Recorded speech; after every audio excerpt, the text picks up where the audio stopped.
नमस्कार मंडळी. आज आपण एका अशा पुस्तकावर बोलणार आहोत ज्यानं खरंच अनेकांच्या आयुष्याला दिशा दिली असं म्हणतात. नेपोलियन हिल यांचं थिंक अँड ग्रो रिच. हे पुस्तक आलं होतं 1937 मध्ये, पण त्याची चर्चा आजही होते. म्हणजे काहीतरी खास असणारच त्यात. नक्कीच. आपण जी माहिती वापरतोय ती त्याच्या मूळ आवृत्तीवर आधारित आहे, जी आता पब्लिक डोमेनमध्ये आहे. आपला उद्देश काय, तर या पुस्तकातलं जे यश आणि संपत्ती मिळवण्याचं सूत्र आहे ते समजून घेणं, त्यातली महत्वाची तत्व कोणती हे बघणं.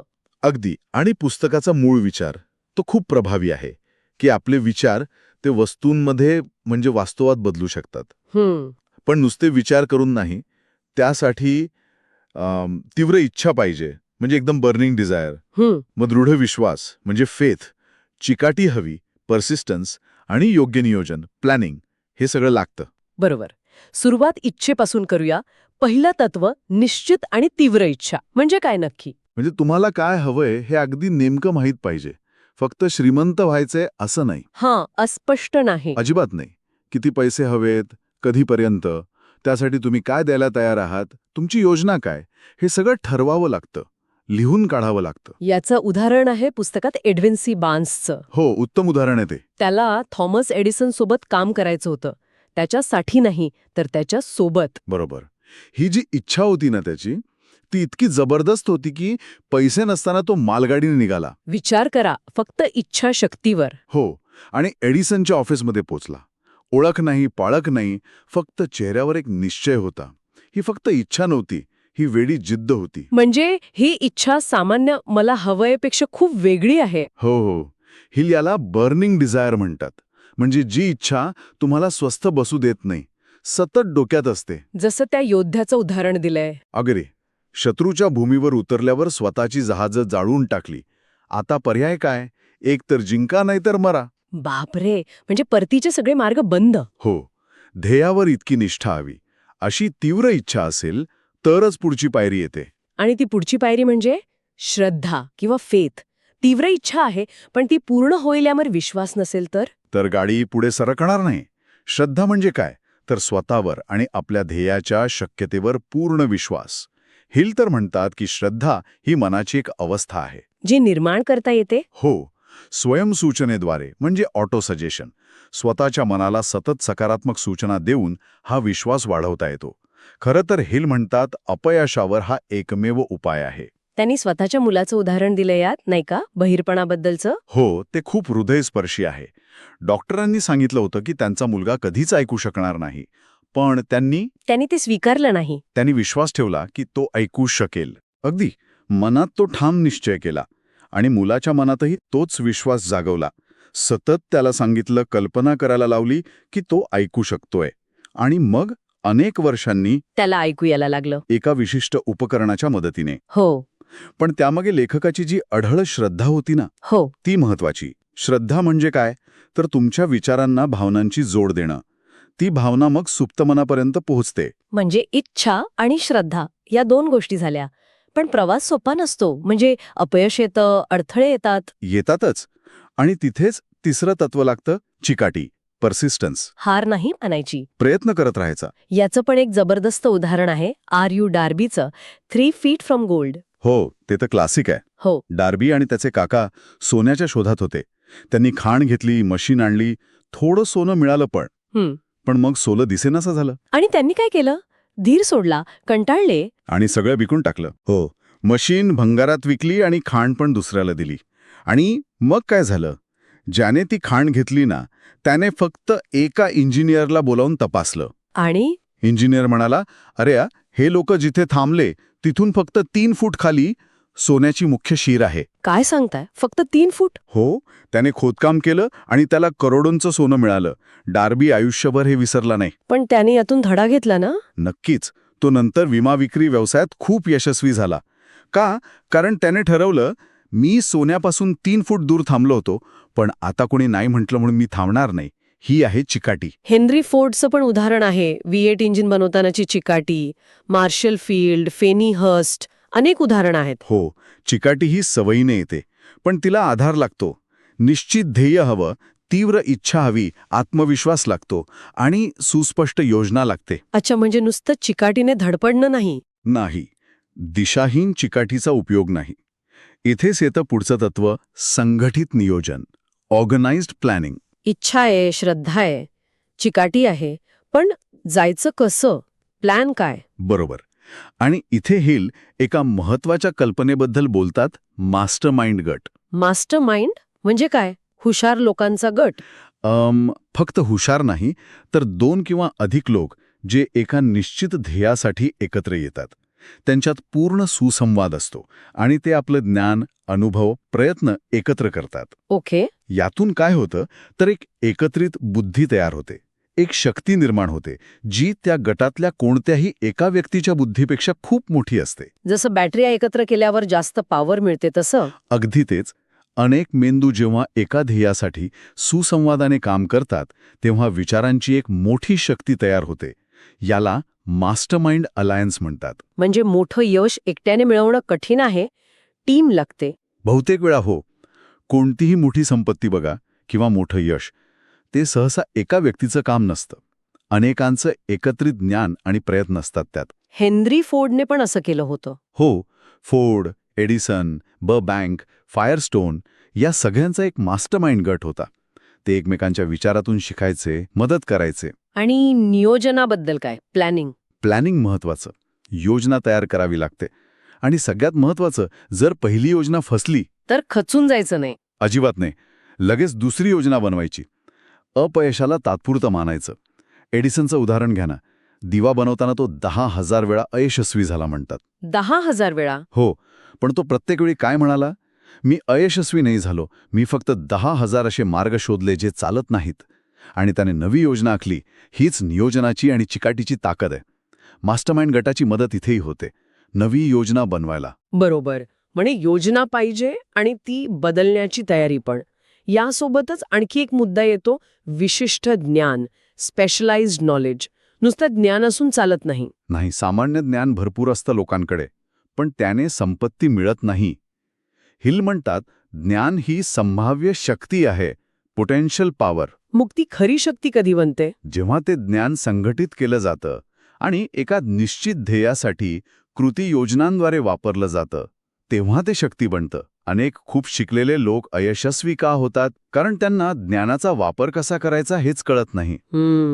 हे महत्वाचं आहे. हेनरी फोर्डचं शिक्षण किती होतं?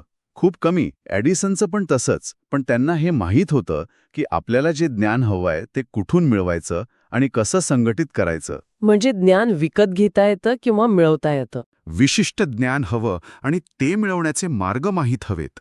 स्टुअर्ट ऑस्टिन वेअर म्हणून एक उदाहरण आहे. 40 नंतर इंजिनिअरिंग सोडून कायद्याचं शिक्षण घेतलं आणि यशस्वी वकील झाले.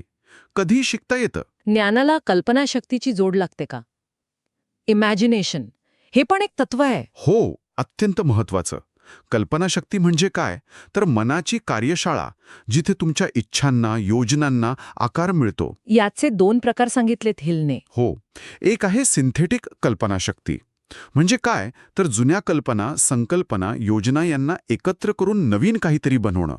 बहुतेक शोध याच पद्धतीने लागतात. आणि दुसरी आहे क्रिएटिव्ह कल्पनाशक्ती. ही जास्त महत्वाची. यातून तुम्हाला एकदम नवीन, मूळ कल्पना सुचतात. असं म्हणतात की ही आपल्या सुप्त मनाद्वारे किंवा वैश्विक बुद्धीद्वारे मिळते. यातूनच मोठे शोध लागतात, नवी कलाकृती जन्माला येते. म्हणजे इच्छांना प्रत्यक्षात आणण्यासाठी योजना बनवताना कल्पनाशक्ती वापरावी लागते. अगदी. डॉक्टर फ्रँक गन्सालसचं उदाहरण घ्या. त्यांना एका कॉलेजसाठी $10 लाख हवे होते. पण त्यांच्याकडे काहीच नव्हतं. त्यांनी काय केलं? त्यांनी एक भाषण तयार केलं. जर माझ्याकडे $10 लाख असते तर. कल्पनेवर आधारित भाषण. हो, ते भाषण इतकं प्रभावी होतं की एका उद्योगपतीने ऐकून त्यांना ते $10 लाख दिले. ही कल्पनाशक्तीची ताकद आहे. कल्पना सुचली, योजना बनवली, पण पुढचं पाऊल निर्णय क्षमता, डिसिजन. यशस्वी लोक पटकन आणि ठामपणे निर्णय घेतात आणि एकदा घेतला की सहसा बदलत नाहीत. आणि अयशस्वी लोक ते निर्णय घ्यायला खूप वेळ लावतात आणि घेतला तरी लगेच बदलतात, इतरांच्या मतांनी प्रभावित होतात. अनिर्णय हाच अपयशाचं मोठं कारण आहे असं हिल म्हणतात. जगात त्यांच्यासाठीच जागा तयार होते ज्यांना नक्की कुठे जायचंय हे माहीत आहे. बरोबर. अनिर्णय काय करतो? तो भीती आणि शंका वाढवतो. हे दोन्ही यशाचे शत्रू आहेत. अमेरिकेच्या स्वातंत्र्याच्या घोषणेचं उदाहरण दिलंय. हो, त्यावर सही करणाऱ्या 56 लोकांनी मृत्यूचा धोका पत्करून तो निर्णय घेतला होता. तो ठाम निर्णय होता. हेनरी फोर्ड पण त्यांच्या निर्णयांवर ठाम राहण्यासाठी ओळखले जात, टीकेची पर्वा न करता. निर्णय घेतला, योजना आहे, चिकाटी आहे, मास्टरमाइंड गट आहे, पण या सगळ्याला ऊर्जा कुठून मिळते?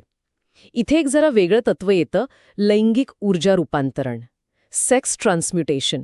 हे काय आहे? हो, हे थोडं विवादास्पद वाटू शकतं काही जणांना, पण हिल यांच्या मते हे खूप शक्तिशाली तत्व आहे.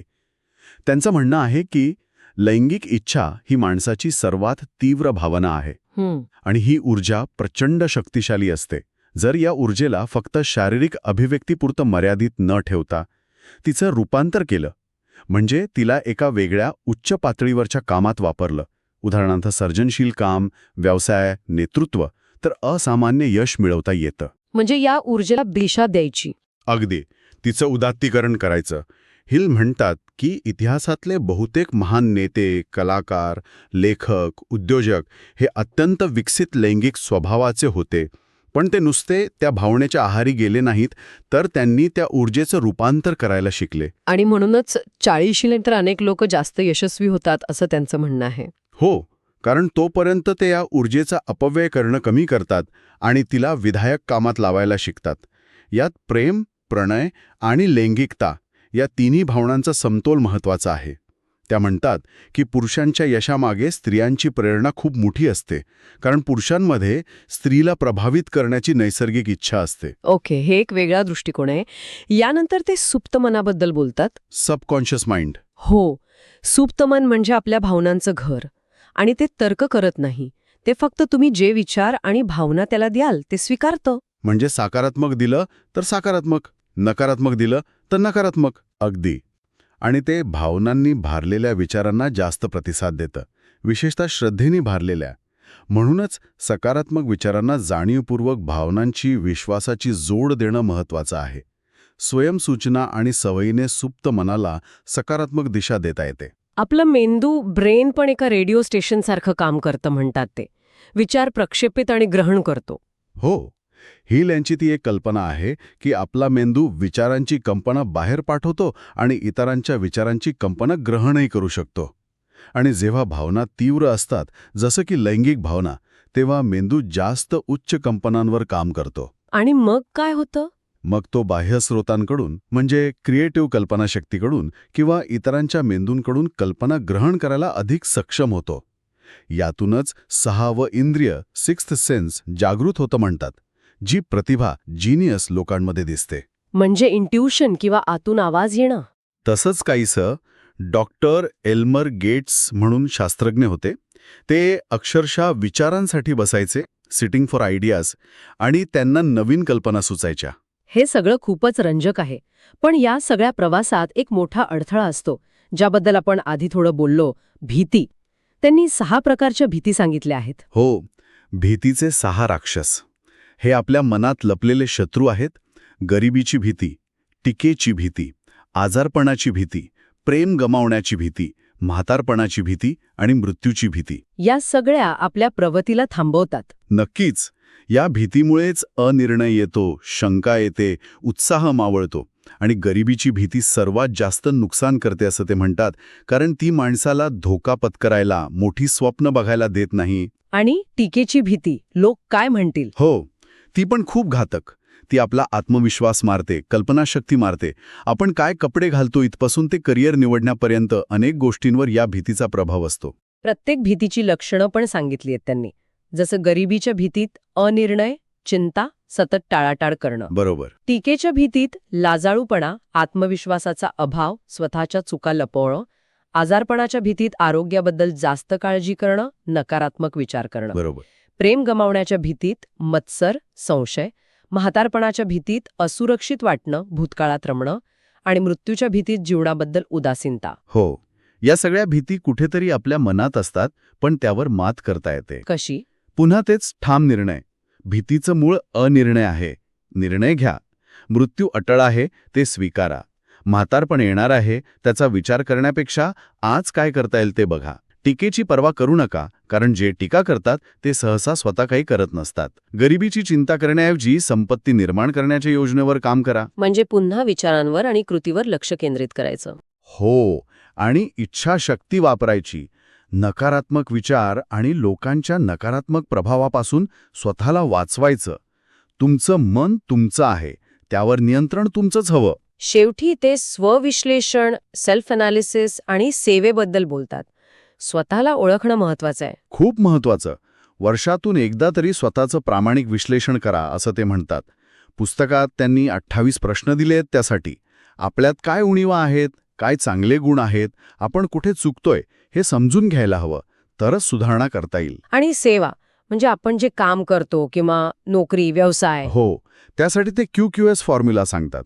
क्वालिटी, गुणवत्ता, प्लस क्वांटिटी, प्रमाण, प्लस स्पिरिट ऑफ कोऑपरेशन, योग्य भावने सहकार्य.